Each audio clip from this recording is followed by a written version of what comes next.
থাকে যে করছি আমরা পোলা, আমরা অন্য মানুষ না।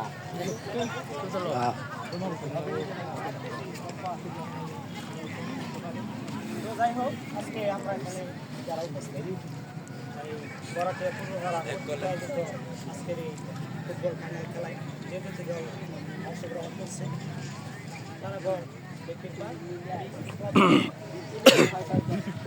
ফাইটার স্পোর্টিং ক্লাব জনাব জাদির খামার প্রধানিয়া ফুটবল।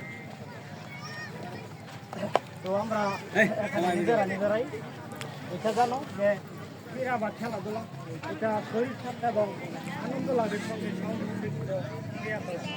এটা একটা কাজ ব্যক্তিগত জীবন থেকে শুরু করে পারিবারিক, সামাজিক, রাষ্ট্রীয়, জাতীয়, আন্তর্জাতিক এরকম জীবনের সফলতা লাভের পিছনে কাজ করে সুস্থ এবং সুঠাম দেহ। আর এই সুস্থ এবং সুঠাম দেহ গঠনের জন্য খেলাধুলা করা অপরিহার্য।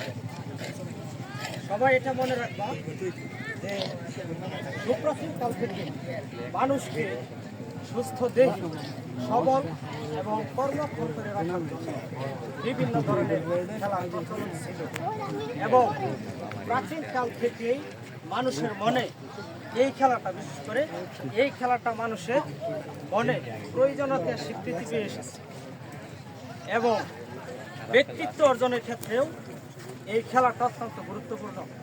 কথা ঠিক কিনা? ব্যক্তিত্ব অর্জনের ক্ষেত্রে কিন্তু এই খেলাটা অত্যন্ত গুরুত্বপূর্ণ।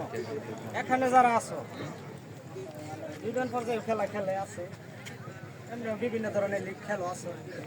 যখন তোমরা খেলাধুলা করো অবশ্যই কেউ না কেউ কিন্তু বলে, দর্শক যারা আছে কিন্তু বলে পুরাটা কোনে অমুক জায়গায় রে অমুক ব্যক্তিত্ব অর্জন হইল কিনা? হইল, অবশ্যই।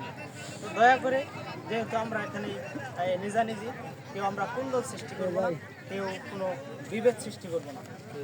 যেহেতু এই খেলাটা আজকে এত দূর পর্যন্ত এসেছে, ফাইনাল খেলা, এটা নামতে গিয়ে অনেক ঝড় ঝাপটা এসেছে আমাদের উপর দিয়ে।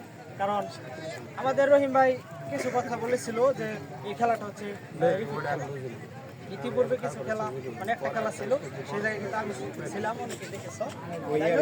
তো আমার কাছে আমার একটি কথা যে আমি নিরপেক্ষ, আমি চাই না এলাকার মধ্যে কোনো কুন্দল সৃষ্টি হোক, কোনো টাউন বাটপার বেইমান